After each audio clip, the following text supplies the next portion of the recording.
Welcome back. Day 10 of the hostage crisis, the government hostage crisis.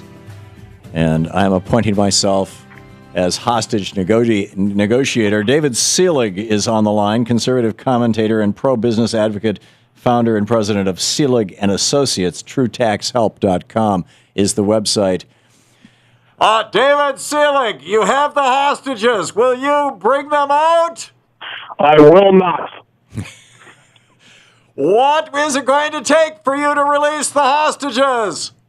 Well, we're going to have to compromise and come to the table, Tom. Right now, your side is being intransigent.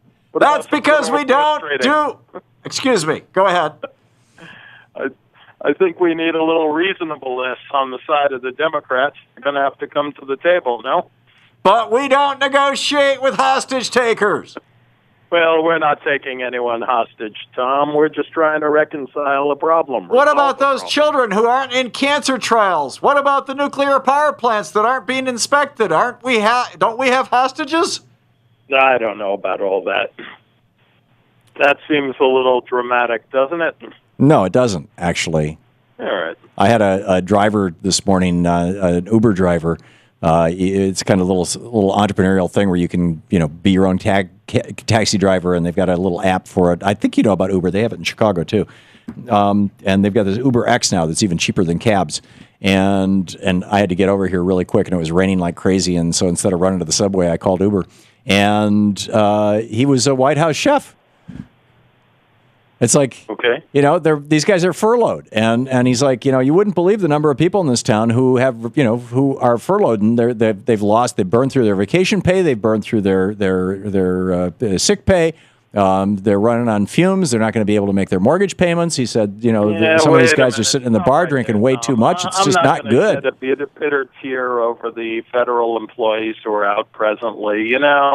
It's a little too much. Well, it's not just federal employees. We had a woman call earlier whose daughter works for a private corporation, a for-profit corporation that is a contractor to the federal government, and they're laying off their people. There's an assumption of risk. You take a job, you take the rough with the smooth. These individuals are experiencing a little rough. Well, what about the Women and Infants and Children program, David? What about lactating? What about breastfeeding mothers and mothers who have just recently stopped breastfeeding and are feeding their young babies, particularly the ones who are at risk? This is what WIC is designed for.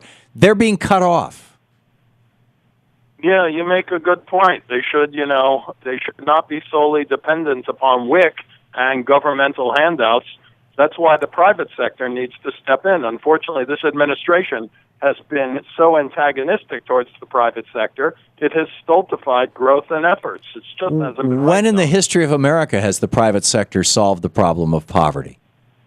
Well, I don't think anyone can solve the problem of poverty. Lyndon Johnson cut poverty in half with the Great Society. It goes back all the way to Jesus Christ. No, David, seriously. When Franklin Roosevelt put Social Security into place, he cut poverty among people over 65 more than in half, and Lyndon Johnson cut poverty among all people in the United States in more than in half. It took about 6 years to happen altogether.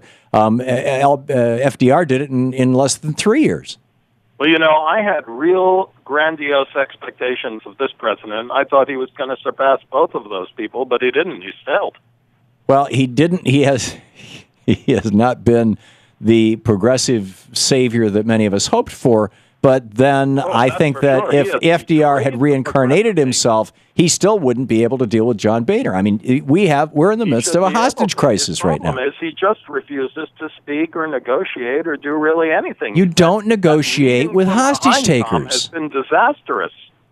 I thought when this man took office that a new day was dawning on the country. I thought you were about to get your way on almost everything. Do you seriously, David, do you seriously think that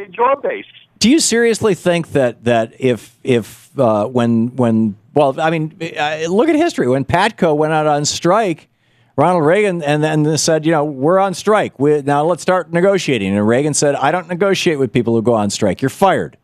Yeah, he did. He did a great job with that. But okay, so Obama's doing the exact same thing right now with John Boehner. Why are you upset about it? No. Well, wait a minute. There was a backup plan. Remember, when the air traffic controllers went out Reagan replaced them with military and veterans, and we didn't miss a beat. This guy has just allowed everything to grind to a halt, and that's not right, Tom. Yeah, I agree. This guy John Boehner is really making this happen, and he has actually enough votes. There are enough Republican votes in the House of Representatives to turn the government back on, and John Boehner refuses to allow them to have that vote because he's afraid that the Tea Party will then revolt against him and he'll lose the job as Speaker of the House. That's what this is all about. This is all about John Boehner's vanity. No, I don't think that's true, Tom. Well, then what is true? Are you saying that it's not true that there are more than 17 Republicans who are willing to vote for a clean continuing resolution? Well, I don't know how they'll vote until they have. There are 22 who are on the record right now saying that they will vote for clean CR. In terms of a vote to say, I insist it be done my way or the highway, and that has been the position that unfortunately both sides have taken. No, excuse me, David.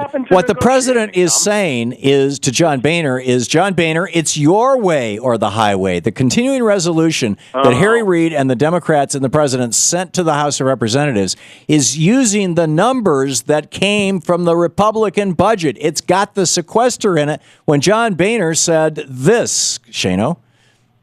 Oh, no, I should. When you look at this final agreement that we came to with the White House, I got 98% of what I wanted. I'm pretty happy.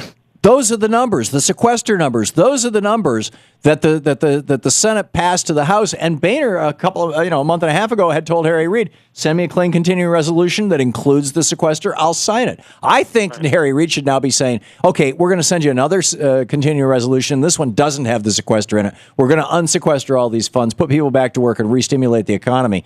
Of course, then John Boehner wouldn't vote on that one either. But that's just Tom, what you make a good point. I got to tell you, I cannot argue with that type of logic.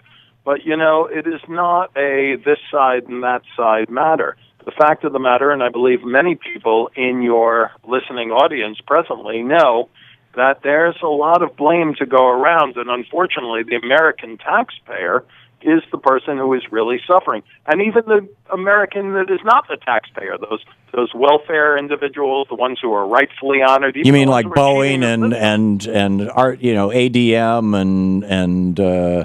and all those big corporations that are getting ExxonMobil, the oil subsidies, the grain subsidies, the military-industrial complex. About something else. The real welfare Nancy queens, Pelosi they're suffering. At an illegal immigrant rally. It has nothing to do with the issue. Okay. All right. So when are you going to release the hostages?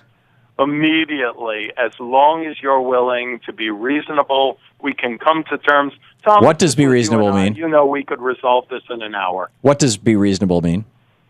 You mean if we roll back the 2012 election? No one's asking for that. Well, the Democrats won. The Republicans lost seats in the House. They lost seats in the Senate. They lost the White House. Why don't the Democrats get to do what they want to do? They won the election. Well, you mean you want your party to just be able to do whatever they want? Actually, all the Democrats are asking to do is to do what John Boehner said he wanted done when he said... Yes. And when you look at this final agreement that we came to with the White House, I got 98% of what I wanted. I'm pretty happy. That's what the Democrats are... The Democrats want to do what the Republicans wanted. John Boehner won't let them. Tom, because the Tea Party has said we want to change the rules of the game. You see, I'm not following that. If we're going to set it aside and do what, let's say, right now, if you were to accept that and say we should be able to do whatever we want, that's fine as long as it accords with what you want. The problem is what if it no longer accords with what you want? Well, that's the problem. The Tea Party has said we're going to move the goalposts. David Selig at TrueTaxHelp.com. Thank you, David. Hey, thanks, Tom. Good talking with you. We'll be back.